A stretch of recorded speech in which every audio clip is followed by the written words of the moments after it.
হাসিনা যে ফ্যাসিস্ট হয়ে উঠেছে, হাসিনা কি একলা একলা ফ্যাসিস্ট হয়ে উঠেছে?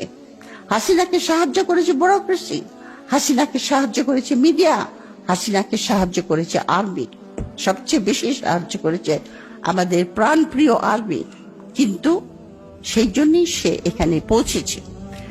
যখন বিডিআরের আপনার পিলখানার হত্যাকাণ্ড ঘটল, সেটা কিন্তু ছিল বাংলাদেশের সার্বভৌমত্বের উপরে আঘাত।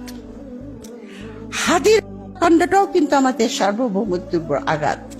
কারণ অ্যাক্রস দি বর্ডার থেকে যদি কেউ এসে আমার দেশের লোককে মেরে যায় তাদের পলিটিক্যাল উদ্দেশ্যকে সফল করার জন্য, সেটা আমি মনে করব সার্বভৌমত্বের উপরে আঘাত হয়েছে। আমাদের পিলখানার সময় আঘাত হয়েছে, আমরা কিছু বলি নাই। শাপলা চত্বরে হয়েছে, আমরা কিছু বলি নাই। গুম হয়েছে মানুষ, আমরা কিছু বলি নাই। আজকে যারা প্রথম আলো আর ডেইলি স্টারের জন্য রাস্তায় দাঁড়িয়েছে, এই মুখগুলি অত্যন্ত চেনা।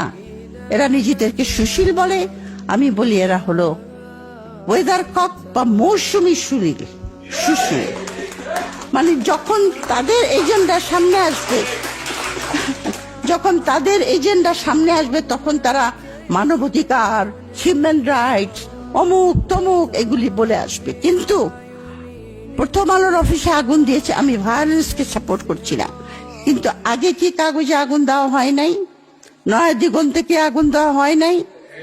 সংগ্রামের এডিটরকে দাড়ি চেপে, দাড়িতে বয়স্ক লোক, উনি তো মরেও যেতে পারে।